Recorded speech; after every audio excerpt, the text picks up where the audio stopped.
আমরা উসু কুসু বলে এটা পবিত্র পানি, এটা আমরা উসু কুসু বলে খাই, এটা ঘরে রাখে, এই সময় উসু হয় এই সময় খাই আমরা।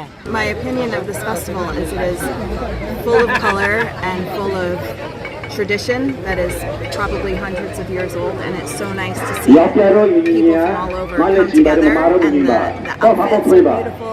আমরা আজকে সবাই মিলে নদী স্নান করতে আসছি। আমরা প্রতি বছর এটি হয়ে থাকে। আর দেন হচ্ছে আমরা এটার পর আমরা বিহারে যাব, মোমবাতি জ্বালাবো সবাই মিলে।